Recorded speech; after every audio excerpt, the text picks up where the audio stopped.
नमस्कार। मैं आपकी आरवी। कैसे हैं आप सब? आरवी एजुकेटर चैनल में आप सबका बहुत बहुत स्वागत है। कुछ लेडीज़ की फरमाइश पे मैं इस वीडियो को बना रही हूँ। उनका ये कहना था कि जेंट्स बाहर से अगर कोई निगेटिविटी लेके आते हैं तो घर में आके वो पॉजिटिव हो जाते हैं, घर में उनको अच्छा सा माहौल मिल जाता है।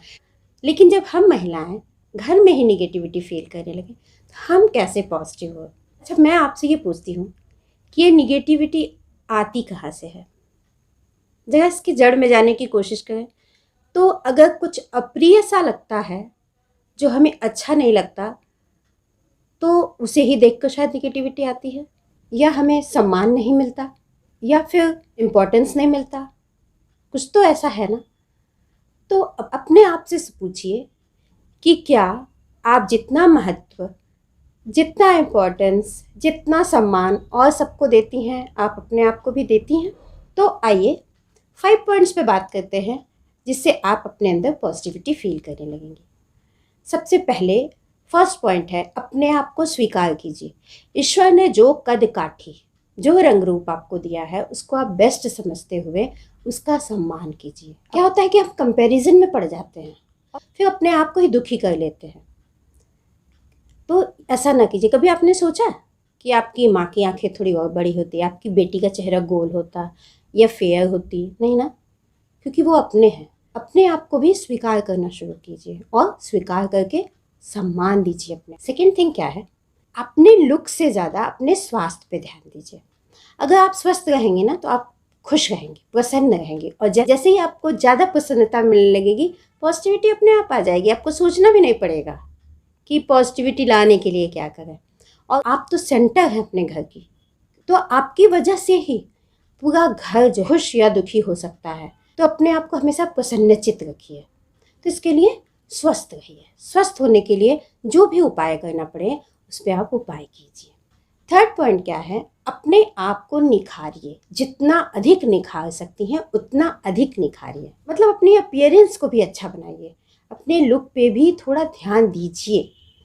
आपने कभी बिग बॉस देखा है? बिग बॉस में क्या होता है, जो हीरोइन होती हैं वो आप टास्क के समय उन्हें देख लीजिए, बड़ी नॉर्मल सी लगती है, लगता है हमारे बीच से ही गई हैं। और जब सैटरडे संडे को सलमान खान जी आते हैं तो देखिए सेलिब्रिटी जैसी लगती हैं। क्यों? अपने आप को वो उस तरह तैयार करती हैं। तो इसी तरह आप बच्चे के स्कूल जाती है पीटीएम में, तो आप अपने आप को उस तरह तैयार कीजिए। ये नहीं कि स्कूल ही तो जाना है तो कैजुअल हो जाए, मार्केट ही तो जाना है तो कैजुअल हो जाए। नहीं, प्रेजेंटेबल हमेशा बनाए रखिए अपने आप को। अच्छा, अपनी ना विशेषता को भी निखारिए। अपने खुद को निखारने में अपनी विशेषता भी निखारनी है। जैसे मान लीजिए आपको गाना गाने आता है, तो अगर आप कहीं शादी ब्याह वगैरह में जाइए तो अपनी छाप छोड़ दीजिए कि हाँ आप गा सकती हैं, अच्छा गाती हैं। अगर आपको कोई इंटीरियर डेकोरेशन का काम आता है तो आप अपने घर को इतने अच्छे से सजाइए कि देखने वाला कह दे कि हाँ विशेषता तो है।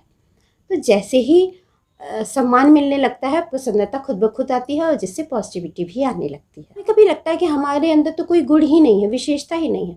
विशेषता को निखारना पड़ता है, सबके अंदर होता है।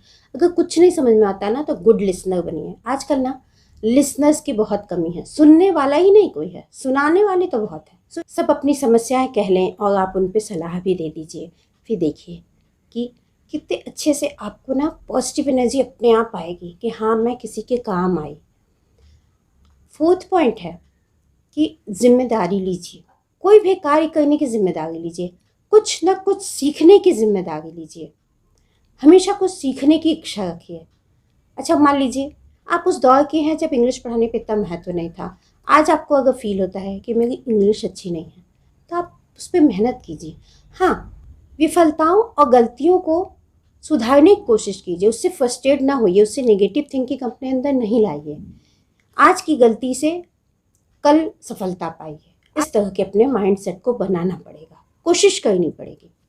कंप्यूटर सीखना चाहती हैं, डांस सीखना चाहती हैं, कुछ भी करना चाहती हैं, वो आप करने की कोशिश कीजिए। अपने आप को 1 घंटे का टाइम दीजिए। अगर गलती हो रही है तो उसी गलती को बेस बना के नेक्स्ट डे उसको सुधारने का चैलेंज दीजिए और उस चैलेंज में सफल होने पर अपने आप को चीयर अप कीजिए। हाँ, ये बात है कि कभी ये मत सोचिए कि मैं अब इस एज में क्या होगा। सीखने की कोई उम्र नहीं होती है। एक पेज है, मान लीजिए आधा पन्ना भर गया, तो क्या बाकी के आधे पेज पे कुछ नहीं लिखा जा सकता? या जो लिखा जा रहा है उसकी कोई वैल्यू नहीं है, उसका कोई मतलब नहीं है तो आप ज़रूर सीखिए। जैसे मान लीजिए आप एक्सरसाइज करना चाहती हैं, नहीं हो रहा आपसे, तो आप समस्या की जड़ में जाइए। क्या एक्सरसाइज टफ है, टाइम ज़्यादा लग रहा है, आप स्वस्थ नहीं हैं कि आप इतनी देर तक करें, या आपको ठीक से करने नहीं आ रहा है, या इसके पीछे आलस्य कारण के रूप में है, या फिर आप स्वास्थ्य या एक्सरसाइज को महत्व नहीं देती हैं, तो आप इनके जड़ में जाइए और उसको समाप्त करने की कोशिश कीजिए। और ज़रूर कीजिए। जब आप चुनौतियों को पूरा करेंगी तो आप खुद ब खुद चेयर अप होंगी, और जो रोज़मर्रा के कार्य की वजह से आपकी रूटीन एक तरह की हो गई है उसमें चेंज भी आएगा, तो आपके अंदर पॉजिटिविटी आएगी। किसी चीज़ की तैयारी भी कीजिए ना तो बहुत पॉजिटिविटी आती है।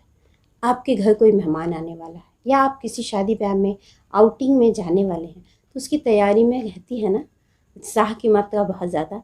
तो हमेशा किसी चीज़ की तैयारी में लगे रहिए, कुछ सीखने की तैयारी कीजिए। और लास्ट पॉइंट क्या है, जो बहुत ही ज़रूरी पॉइंट है, इम्पॉर्टेंट पॉइंट है, सबसे ज़्यादा नेगेटिविटी कब आती है? जब कोई आपकी निंदा करता है। किसी को भी अपनी बुराई सुनना, निंदा सुनना पसंद नहीं होता है।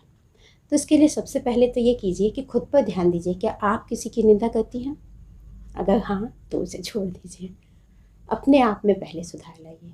अगर दूसरा कोई आपकी निंदा करता है ना, तो वो उसकी व्यवहार की प्रॉब्लम है कि उसके व्यवहार में निंदा करने की आदत है, आपका व्यवहार तो ऐसा नहीं है।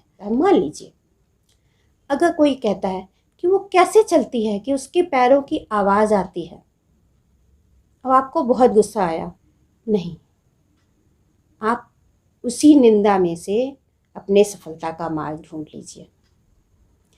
अगले ही दिन से आप अपने चाल में परिवर्तन कर लीजिए, उसकी कही बात झूठी साबित हो जाए और आप प्रेजेंटेबल भी हो जाए। वह कैसे हंसती है, वह कैसे बोलती है, इत्यादि इत्यादि बहुत सी बातें होती है छोटी छोटी जो हमें नेगेटिव कर देती हैं। जब भी सुनिए आप उसे नोट कीजिए और उस पर वर्क कीजिए।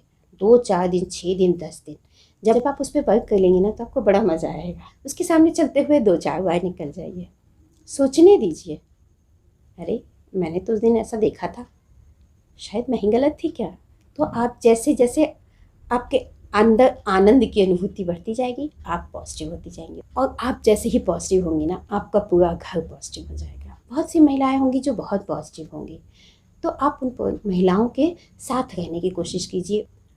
ऐसा करने से आपको खुद में भी एनर्जी आएगी, और फिर लोग आपके पास रहने लगेंगे कि उनके पास जाने से बड़ा अच्छा सा लगता है, पॉजिटिव एनर्जी आती है। तो विश्वास है कि आप लोग ज़रूर इस पे वर्क करेंगी, और जिन महिलाओं में पॉजिटिविटी खुद ब खुद होगी वो दूसरों को पॉजिटिव करने का काम ज़रूर करेंगी और चीयर अप रहेंगी।